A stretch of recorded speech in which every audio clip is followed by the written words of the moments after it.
Estoy contento, hermanos, de estar con ustedes otra vez y presentarles la palabra de Dios. Yo siempre procuro que mis lecciones sean prácticas, que sean sencillas y sobre todo que sean bíblicas. Si yo llego a faltar alguna de estas cosas, me dicen para corregir. Estoy dispuesto a hacerlo. Anoche estuvimos considerando un tema muy importante, que es victoriosos bajo el fuego de la prueba. Y considerábamos varios factores que son determinantes para conseguir la victoria. Hablábamos de una alianza estratégica invencible. Hablábamos de la conjunción adecuada de armamento y capacidades. Hablábamos de un suministro inagotable. Y hablábamos también de la perseverancia, de la tenacidad hasta la consecución de la victoria. La lección que me toca presentar esta tarde, sinceramente creo que debiera haber sido la primera, pero en vista de que el orden de los sumandos no altera la suma, entonces vamos a presentar esta en segundo lugar, que es victoriosos bajo la poderosa mano de Dios. Y naturalmente, primera de Pedro 5:8 viene inmediatamente a la memoria cuando dice: someteos pues bajo la poderosa mano de Dios para que Él os exalte cuando fuere tiempo. Bueno, la sujeción. Qué tema tan difícil, ¿verdad?, de aceptar. En la mente de las personas no está la idea de la sujeción. Realmente cuando nos hablan de sujeción, lo entendemos inmediatamente en términos de tiranía, en términos de imposición. Y empezamos a renegar en contra del sistema establecido, en contra de la ley, en contra de la autoridad, porque nos sentimos víctimas de aquellos que quieren ponernos la bota en el cuello. Y la rebeldía se da como una cosa natural. Y quisiera decir que estoy hablando del entorno social o político. No, estoy hablando de nosotros. Estoy hablando del pueblo de Dios. Y cómo es que a veces nos cuesta tanto trabajo, ¿verdad, hermanos?, sujetarnos a la poderosa mano de Dios. ¿Cómo es que la palabra de Dios dice cosas que no estamos tan seguros, que queremos sujetarnos a ellas? Sí, nos gustan muchas otras, pero aquel detalle. Quisiera que los hermanos nunca hablaran de ese tema porque es el que me cuesta trabajo. Como que todavía hay ciertos renglones de mi vida en los cuales me es dificilísimo, si no imposibilísimo, sujetarme a la poderosa mano de Dios. Pero vamos creciendo espiritualmente y las cosas que se nos hacían un tanto difíciles empezamos a entender que son necesarias y empezamos a adaptarnos, y por la gracia de Dios llegaremos a un momento en que nada de la palabra de Dios nos sea demasiado difícil de aceptar. Y el hombre espiritual empieza a comprender que realmente es lo mejor, sujetarse a Dios. ¿Se acuerdan allá de Proverbios capítulo 3? Donde dice la palabra de Dios que necesitamos someternos a la sabiduría de Dios y no confiar, no apoyarnos en nuestra propia prudencia. Y luego Jeremías 10:23, ¿se acuerdan también, hermanos? Conozco, oh Jehová, que el hombre no es señor de su camino, ni del hombre que camina es el ordenar sus pasos. Y llegamos a la comprensión de esa parte, tanto de Proverbios: fíate de Jehová de todo tu corazón y no te apoyes en tu propia prudencia. Pero a veces llegamos, hermanos, a golpes, ¿verdad?, a entender. Cuando la vida nos da reveses y nos pone de rodillas, y decimos, si yo hubiera puesto atención, no habría tenido que aprenderlo de esta manera tan dura. Pero qué testarudos somos, ¿verdad? La palabra de Dios nos lo estaba diciendo de antemano. Nos estaba previniendo, nos estaba tratando de evitarnos esas experiencias. Pero no, queríamos aprenderlo de la peor manera. Y bueno, tarde que temprano, así fue. En el mejor de los casos, hay gente que partió de aquí sin aprender esto y desgraciadamente su destino eterno es terrible. Pero gracias a Dios que este recinto está lleno de gente que quiere escuchar el consejo de Dios, ¿verdad? Gente que quiere someterse a Dios. Creo yo que esos somos nosotros. Hemos reconocido que no hay mano más poderosa que la mano de Dios. Y queremos someternos a Él porque además es lo que en lo personal más nos conviene. Y hay otra razón. Y la razón es que aunque fuéramos muy exitosos en este mundo y lográramos las cosas más codiciadas de la vida, como quiera, la recompensa es perecedera, es efímera. Y buscamos algo mejor. Y sabemos que no hay nadie que nos pueda dar eso que es mejor que Dios, si tan solo estamos dispuestos a someternos a su poderosa mano. Bueno, pero ¿cómo es que podemos ser victoriosos? ¿Cómo es que podemos aspirar a vencer el mundo, como decíamos anoche, y lograr la victoria más grande, más hermosa, a que hombre alguno pudiera aspirar? Bueno, yo creo que ustedes y yo queremos la vida eterna. Por eso estamos aquí. Queremos ver a Dios, a nuestro Señor Jesucristo, cara a cara y pasar con ellos la eternidad. Si es que se pudiera hablar de pasar la eternidad, porque el verbo pasar no se aplica a la eternidad. Sin embargo, de alguna manera tenemos que intentar describir aquello a lo cual aspiramos.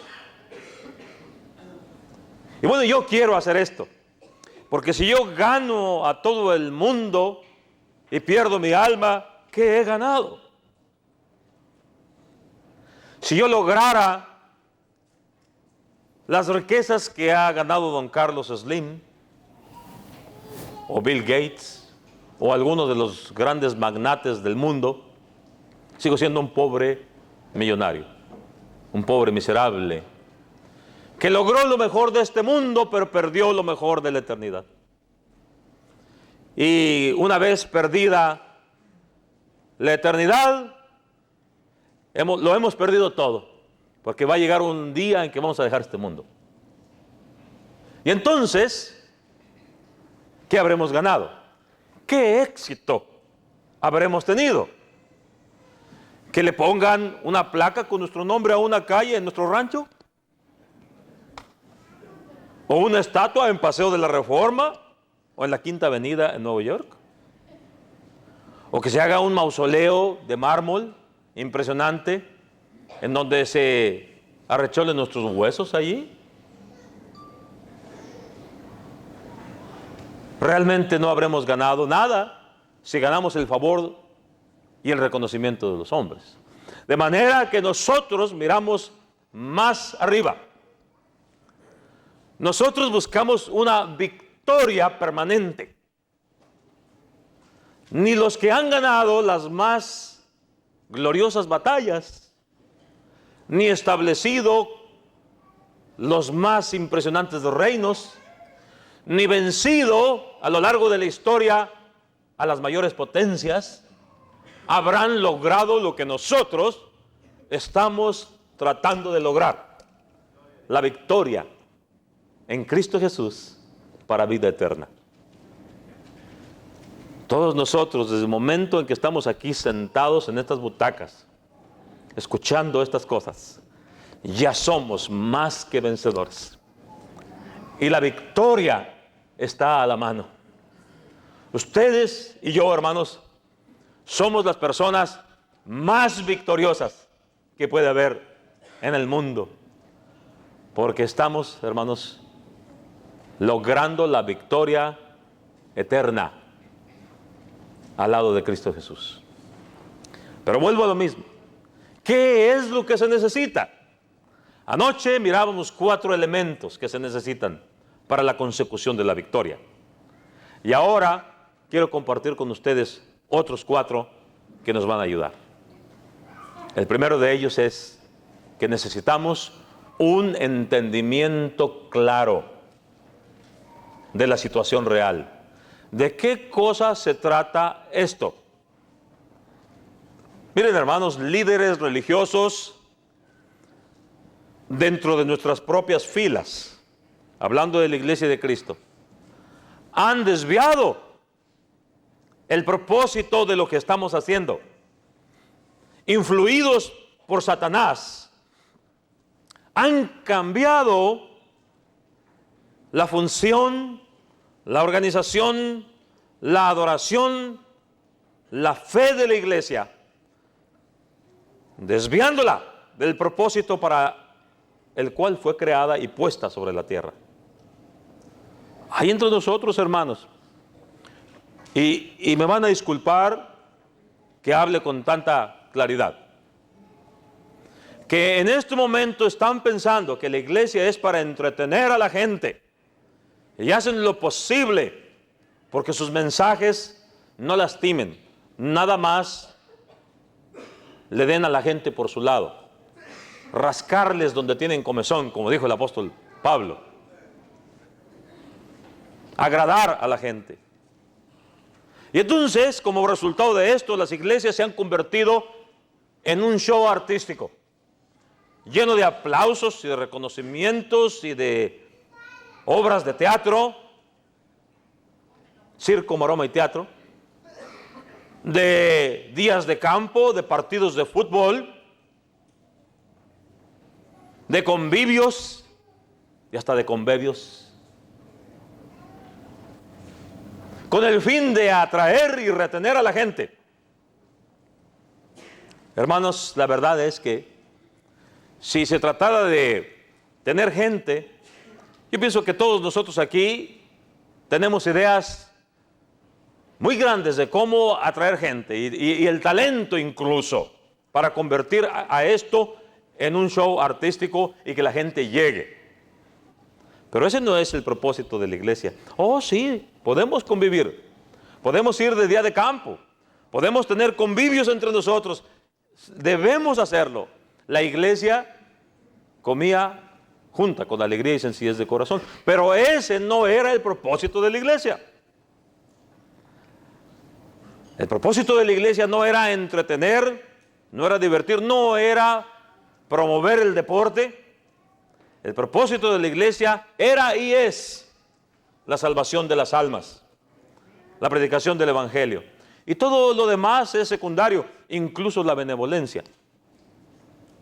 Eso lo enseñó el Señor Jesús en su ministerio. O sea, no a mucha gente, alimentó a mucha gente, pero no vino a eso. Lucas 19:10 dice, ¿a qué vino? Que el Hijo del Hombre vino a buscar y a salvar lo que se había perdido. Entonces, el diablo ha hecho que estos líderes y estas congregaciones se desvíen por ese rumbo para poder, hermanos, desviar a la iglesia de su propósito fundamental, convirtiéndolas incluso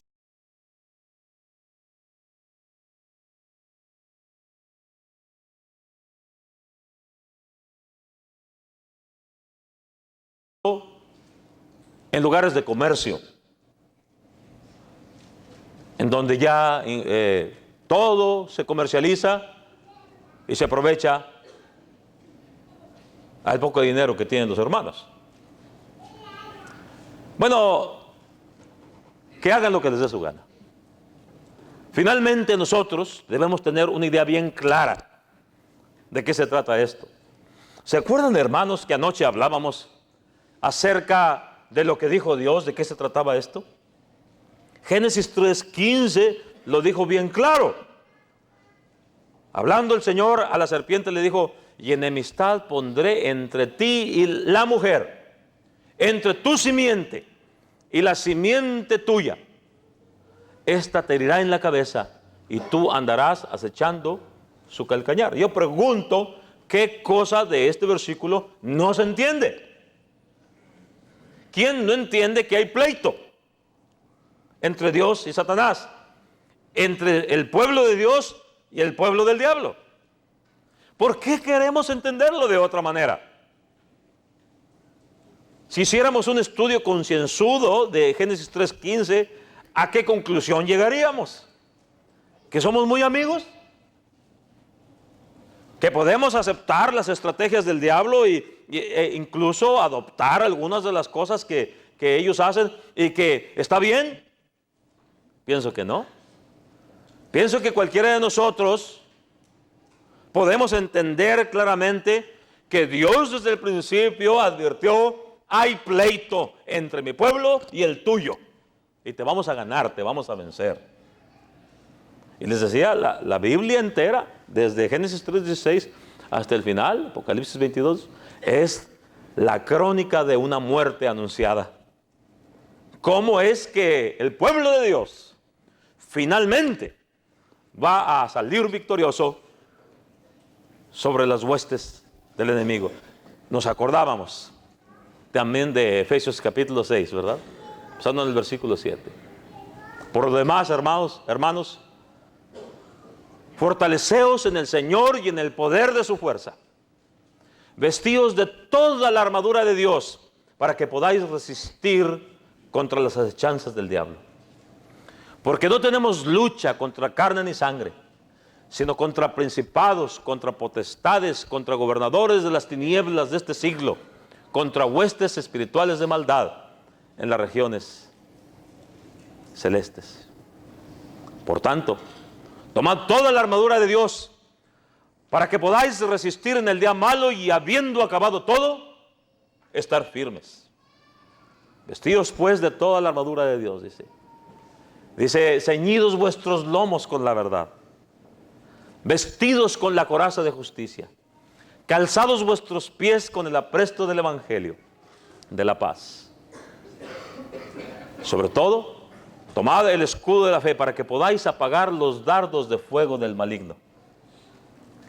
Y tomad el yelmo de la salvación y la espada del Espíritu, que es la palabra de Dios. Otra vez pregunto, ¿qué cosa es lo que no se entiende de estos pasajes? El Señor está diciendo: no tenemos lucha contra carne ni sangre, pero sí tenemos lucha. Tenemos una guerra, esto es una guerra, y el que esté pensando que es otra cosa, está perdido. Como aquel que está atrincherado y luego, cuando ya no oye ningún estruendo, saca la cabeza solamente para que lo maten. No, hermanos, si estamos confiados en que esto ya se acabó, que Génesis 3:15 anuncia una guerra que ya llegó a su fin, estamos perdidos, hermanos, estamos acabados. La guerra sigue. Y ustedes y yo hemos sido llamados, hermanos, para pelear al lado del Señor. No, hermanos, aunque la iglesia se divierta junta, conviva, aunque la iglesia sea un lugar hermoso de amistad y de amor, que lo debe ser, eso no quiere decir que no estamos en guerra con el diablo. No debemos pensar que el diablo ya bajó las armas, que ya capituló. No debemos creer que a él ya se le olvidó. La palabra de Dios dice que la guerra continúa hasta que Satanás sea vencido. Entonces de esto se trata. Por eso, como decía nuestro hermano Sustaita hace un rato, con tanta razón, sigue la campaña. Yo creo que nunca se ha escogido una palabra mejor para describir de qué se trata esto La palabra campaña es una palabra que se refiere a una batalla. Y entonces el pueblo de Dios está acampado contra Satanás y por eso se llama campaña. Por eso, qué bueno que el hermano que dirigió los himnos, dirigió himnos marciales. Estad por Cristo firmes. Y después de la batalla.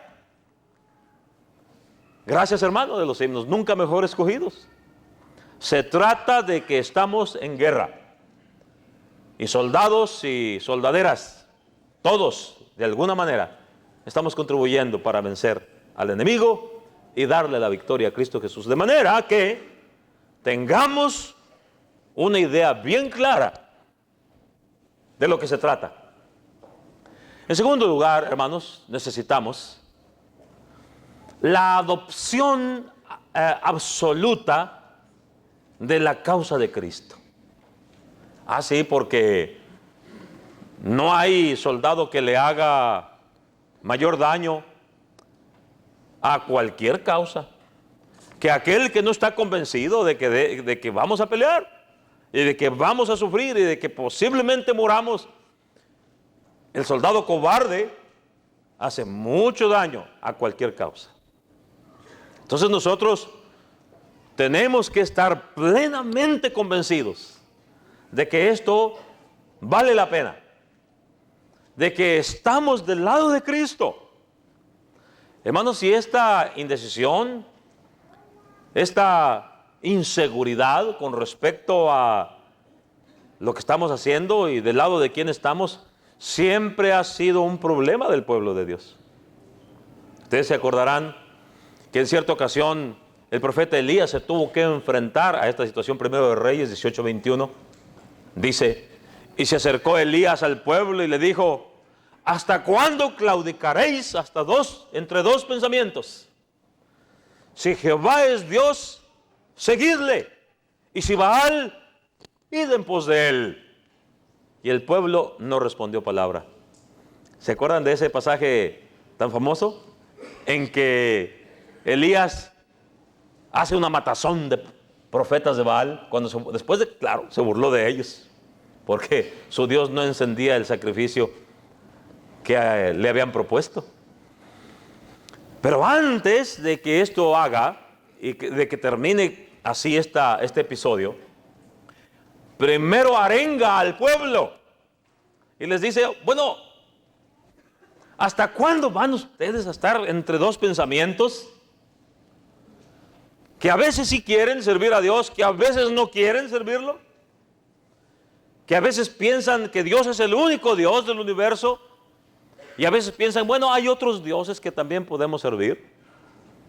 El cinismo de este pueblo llegó a tal grado que adoraban a Jehová y adoraban a los dioses y querían que se hermanaran. Incluso hubo quienes los metieran hasta el templo mismo de Dios, ahí en Jerusalén, a los ídolos. El rey Josías tuvo que hacer una limpieza general de todo esto en su tiempo. Pero Elías les dice: bueno, decídanse.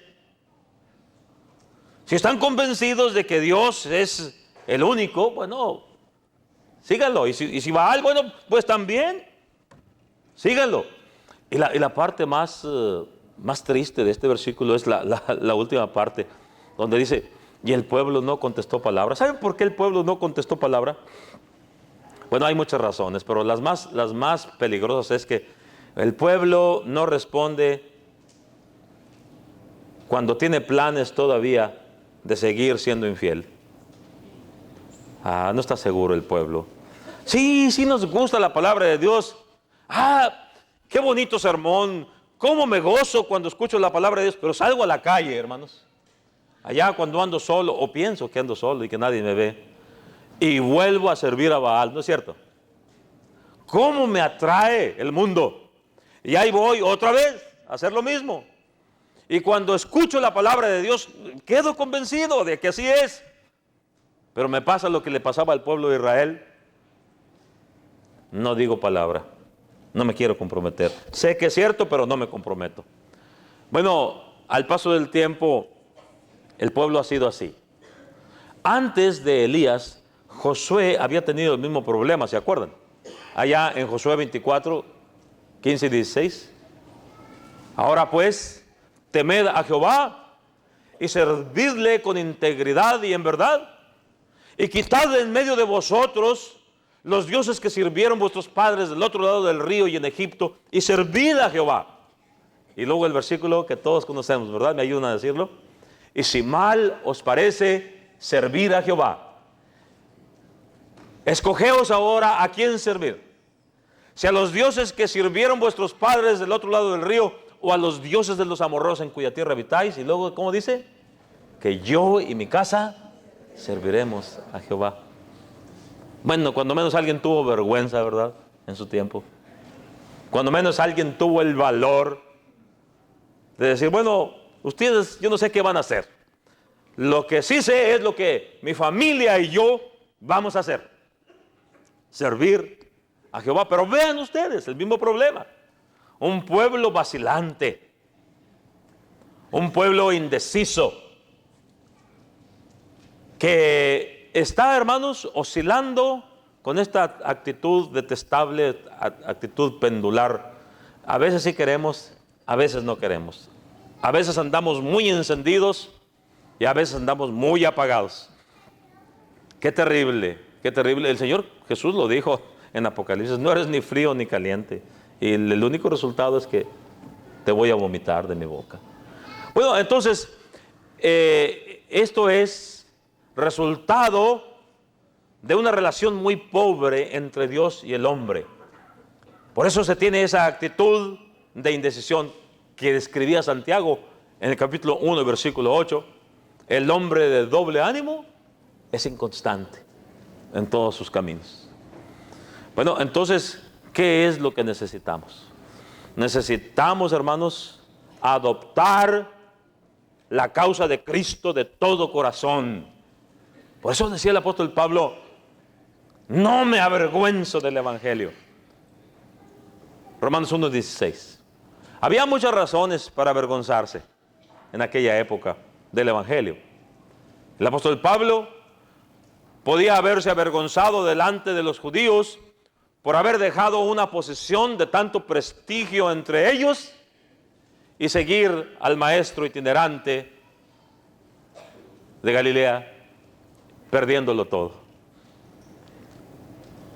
Podía avergonzarse ante los griegos de haber adoptado una doctrina desde el punto de vista de la lógica humana insostenible.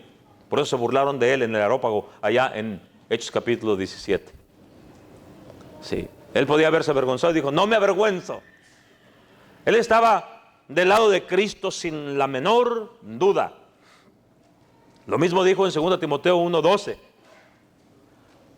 Por esta causa padezco esto. Pero yo sé en quién he creído y que es poderoso para guardar mi depósito para aquel día. Estaba plenamente convencido. Bueno, esta es la clase de actitud que necesitamos, hermanos. Adoptar de corazón. ¿No decíamos anoche eso, hermanos? Que a cada persona que escuchó el Evangelio de Jesús se le requirió que fuera sincero. Si crees, si de veras crees, entonces puedes hacerlo. Una de las grandes tragedias del pueblo de Dios es que sus huestes están plagadas de gente indecisa, gente que no sabe si quiere o si no quiere. El apóstol Pablo hablaba de su decisión allá en Filipenses 3, ¿verdad? Cuando decía que todo lo que antes tenido lo consideraba basura por la excelencia del conocimiento del Hijo de Dios, por el cual lo he perdido todo. Sí, nuestra convicción de que estamos del lado de Cristo debiera ser de tal naturaleza, hermanos, que estuviéramos dispuestos a renunciar a todo y a todos. Por eso les dije hace rato que ya no quería hablar de lo que estábamos hablando, porque iba a hablar con ustedes de esto, ¿Y cuál fue el riesgo que corrieron los hermanos del siglo I al abrazar la fe de Cristo? Si no era, hermanos, incluso la pérdida de su propia vida. Perdieron, hermanos, bienes, perdieron prestigio, perdieron amistades, perdieron la vida, pero ganaron a Cristo. De manera que, ¿cuánto debemos nosotros arriesgar? ¿Qué tan decididos debemos estar? El mismo maestro dijo, Mateo 10:32, el que me confiesa delante de los hombres, también yo le confesaré delante de mi Padre que está en los cielos. Y el que me negare delante de los hombres, también yo le negaré delante de mi Padre que está en los cielos. Abraza mi fe, abraza mi causa, dice el Señor Jesús, delante de todos, sin importar las circunstancias ni las consecuencias. Y si nos adelantamos en ese mismo capítulo, versículo 37, el que ama a padre o a madre más que a mí no es digno de mí. El que ama a hijo o a hija más que a mí no es digno de mí. Y el que no toma su cruz y sigue en pos de mí no es digno de mí. ¿Cuán decididos, dice Jesús, que debemos estar de seguirle a Él? Tan decididos, hermanos, que estemos dispuestos a practicar estas cosas, sus enseñanzas, todos los días, sean las consecuencias que sean. Y hacerlo, hermanos, así perdamos lo más querido y a los más queridos. Esta falta de entrega es la tragedia más grande que tiene la iglesia del Señor. Esa displicencia por parte del pueblo de entregarse en verdad a las cosas de Dios es el principal obstáculo para el avance del Evangelio y la salvación de las almas. Allá afuera el mundo está lleno de gente ansiosa de escuchar la palabra de Dios. ¿Ustedes creen que la gente que anda en lo malo anda gozando? Bueno, por algún tiempo en algunas cosas lo harán, porque el pecado es placentero. Pero llega el tiempo que esa gente dice, no, yo me siento vacío, necesito algo más. Y necesitan a una iglesia llena de ardor por Cristo Jesús, que vaya y les predique la palabra de Cristo a esas almas. Hay mucha gente allá afuera esperando que usted y yo vayamos a hablarles de Cristo y los rescatemos de su vana manera de vivir en que Satanás los tiene atrapados. Pero he aquí un pueblo que no está convencido del todo, un pueblo que no ha abrazado del todo la fe de Cristo, y que si la abraza del todo, lo hace a veces de manera intermitente. No, hermanos, no podemos ser así. Cristo requiere que definamos de qué lado estamos y que lo hagamos de todo corazón, abrazar de todo corazón la causa de Cristo. Esa es la segunda parte del plan de acción hacia la victoria. Pero hay una tercera parte. Y la tercera parte, hermanos, tiene que ver con una confianza absoluta en la estrategia divina. Sí, porque es a veces muy fácil, hermanos, muy fácil tener la idea bien clara, porque lo que tenemos nosotros no es una falta o un déficit de inteligencia, ¿no? Hay aquí gente súper inteligente en su ramo de acción, en lo que ustedes trabajan, por eso están allí. El déficit no es intelectual, sino de voluntad. Entendemos bien de qué se trata. Es más, nuestro corazón nos llama a que seamos fieles, pero a veces nos falla la parte de que si creemos o no creemos en la estrategia divina. Miren, en el Salmo 33, versículos 10 y 11, dice la palabra de Dios así. Dios, o dice Jehová hace nulo el consejo de las naciones y frustra las maquinaciones de los pueblos. El consejo de Jehová permanecerá para siempre, y el pensamiento de su corazón por todas las generaciones. Ese pasaje habla de la superioridad infinita del pensamiento de Dios. ¿Y cómo es que, independientemente de que el hombre diga lo que diga a lo largo del tiempo, finalmente el pensamiento de Dios prevalece? Y para lo único que sirve la ciencia es para corroborar que lo que Dios estaba diciéndonos desde hace mucho tiempo es verdad. Y hay otro pasaje que también habla de lo mismo, es Isaías 55, 8 y 9. Cuando dijo el Señor: porque mis pensamientos no son vuestros pensamientos, ni vuestros caminos mis caminos, dice Jehová. Porque así como está más alto el cielo que la tierra, así son más altos mis pensamientos que vuestros pensamientos, y mis caminos que vuestros caminos. Y el hombre lo único que hace a lo largo de la historia es corroborar que efectivamente el consejo de Dios es infinitamente superior que el consejo del hombre. Y el hombre apenas se está dando cuenta de que así es. Bueno, nosotros lo sabemos, por eso estamos escuchando el consejo de Dios aquí, lo que dice la palabra de Dios. Pero hay gente que no cree en esto, que no confía en esto. Y otra vez volvemos a lo mismo. No hablo de afuera, que es cierto, de los de afuera. Hablo de los nuestros, de la iglesia del Señor. ¿Cuánto confiamos nosotros en la estrategia de Dios? Miren, para poner un ejemplo muy sencillo, ¿cuánta gente creyó en la estrategia de Dios para sobrevivir en el diluvio? Dice la palabra de Dios que solamente 8 personas. A los otros se les hacía una locura, ¿no es cierto?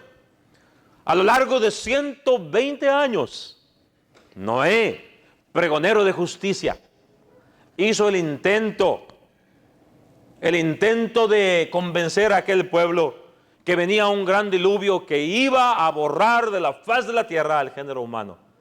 Y lo único que recibió como respuesta fueron burlas e insultos. Sin embargo, Noé hizo la parte más difícil, ¿verdad? Convencer a la familia. Y enos aquí, trabajando largas jornadas.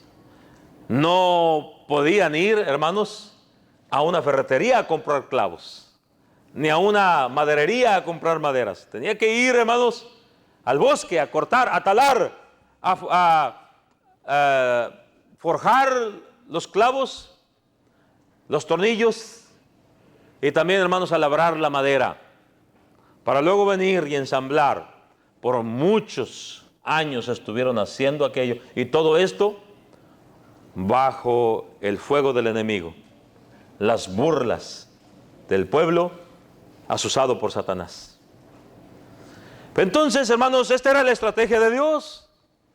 De hecho, yo aprecio mucho, y creo que muchos de los que estamos aquí apreciamos mucho las 5 lecciones del hermano Joel Miller. ¿Se acuerdan ustedes? De hecho, el que más se acuerda, que está aquí entre nosotros, es el hermano Eusebio Martínez, porque él aparece en esas filminas. Bueno, Joel y su servidor y mi esposa junto conmigo fuimos muy amigos del hermano Joel Miller. Y yo aprecio mucho su obra, porque yo no conozco a ninguna persona que haya ganado tantas almas con su trabajo como Joel Miller, aparte de Pablo, supongo yo. Bueno, pero el hermano Joel hizo algunas ilustraciones que ustedes conocen. Y cuando llegamos a aquella primera parte de la película número 1, La Edad Patriarcal, ¿se acuerdan, hermanos? Termina con el diluvio. Y luego dice la voz: y el arca se posó en el monte Ararat. Y ahí está el arca. La idea clásica del arca, muy bien forjado, un barco muy bonito. Pero si ustedes leen las descripciones del arca, no era así. El arca era precisamente eso, un arca un arcón, es decir, un cajón de 50 codos de ancho, 30 de alto y 300 codos de largo. Y luego tenía piso primero, segundo y tercero. Y una ventanita ahí arriba, y una puertita ahí arriba, y de animadero adentro.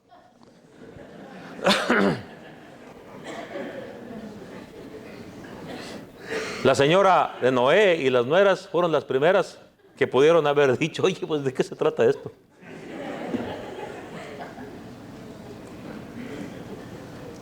Pero era la estrategia divina. Era el plan de Dios. Y Dios necesitaba una familia que creyera en su estrategia. Pero esa gente que no creyó y que se burló, es la misma clase, o era la misma clase de gente, que hoy dice, la iglesia de Cristo, vamos a sus servicios y es una iglesia en donde no está el Espíritu Santo. Es una iglesia muerta, no tienen lo bonito de los instrumentos y hasta la danza. No, vamos, nos aburrimos de lo lindo. Y se salen, nomás los vemos que entran y se salen. ¿Por qué?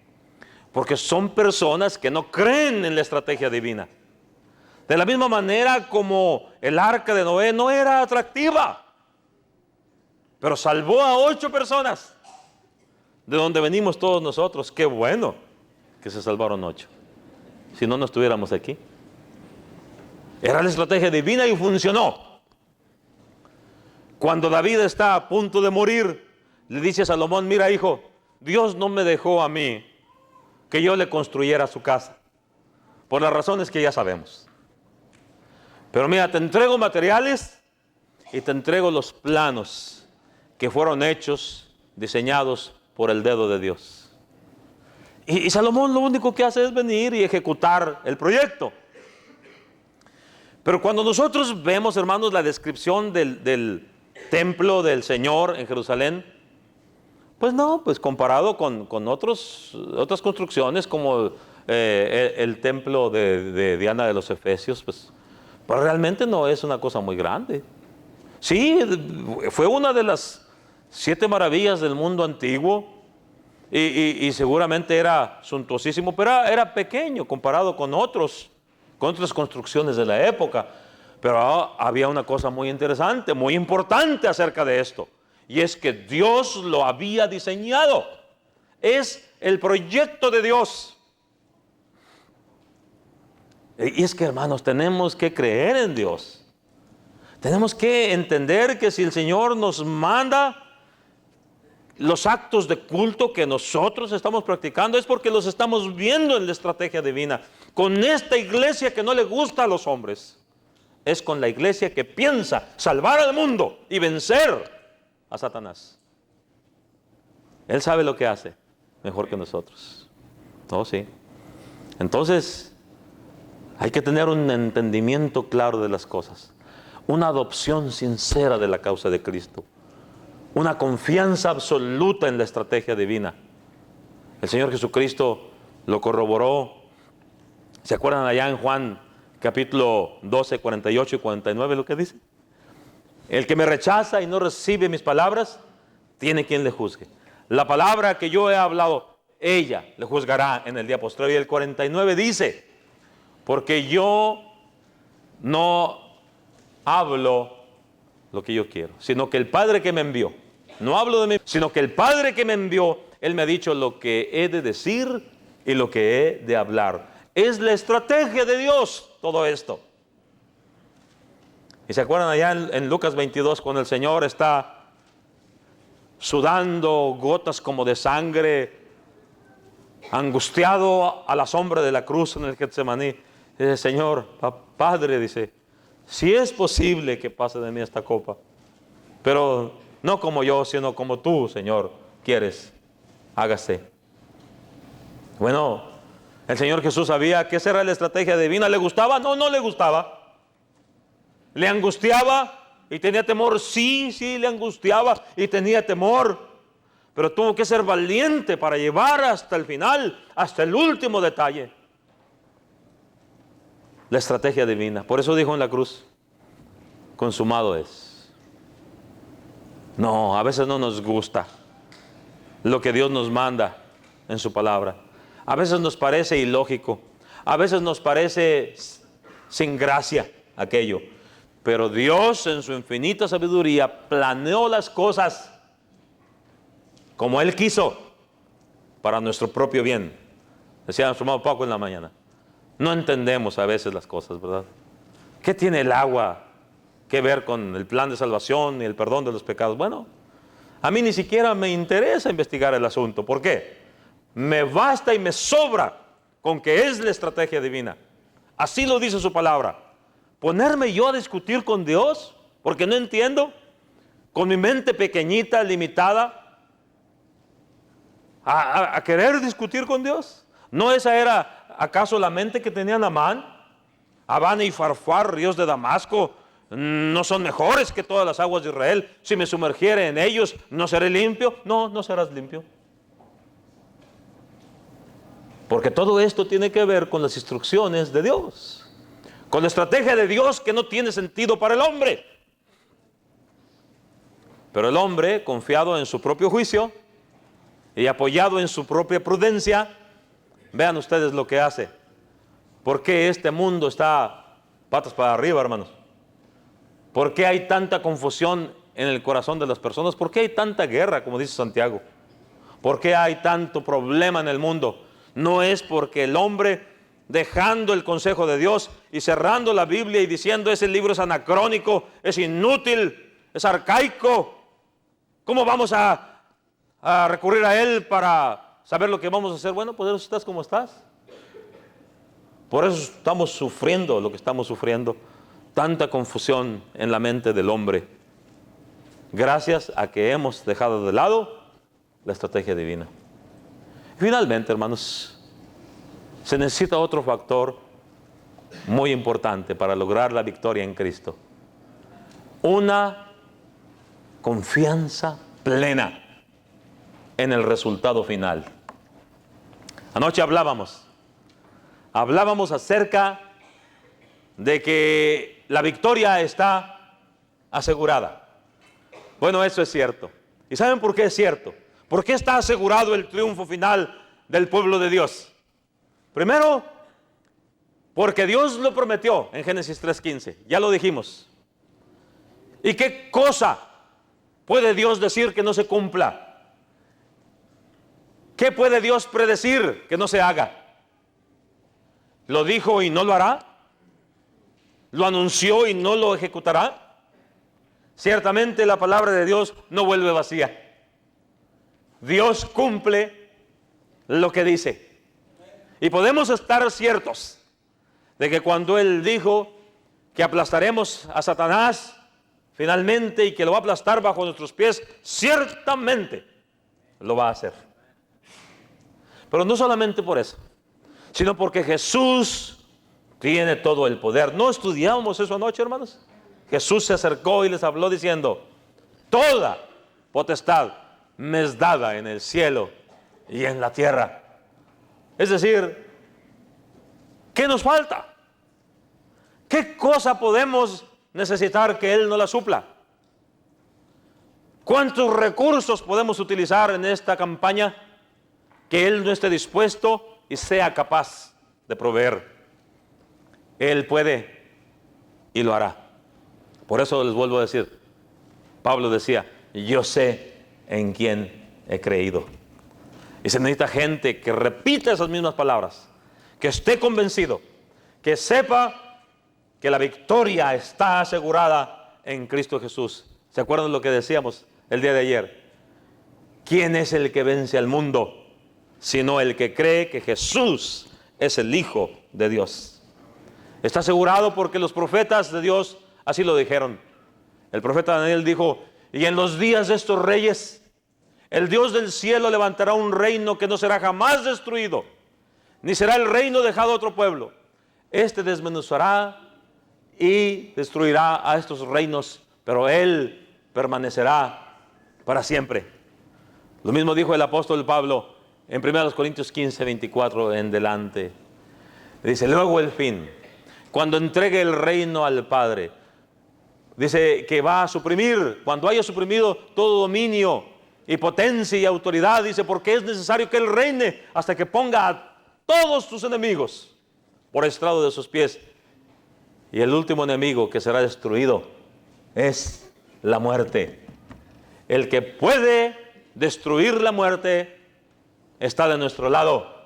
Y más vale que nosotros también estemos del lado de Él. ¿Qué potencia hay en el mundo, hermanos, que pueda vencer la muerte? Con todo el armamento que hay, con todas las invenciones del hombre, el hombre no ha podido ni podrá vencer a la muerte, pero nosotros sí podemos en Cristo Jesús. Y yo le pregunto a usted esta noche, ¿qué tan sumiso es usted? ¿O qué tan dispuesta está usted a someterse bajo la poderosa mano de Dios? A privilegiar el consejo de Dios sobre su propio consejo. Quizá usted esta noche en su corazón está pensando, bueno, yo con mis actitudes, con todo lo que he pensado, he dicho y he hecho, ahora estoy como enemigo de Dios. Y qué terrible, créamelo, usted no quiere estar del lado contrario.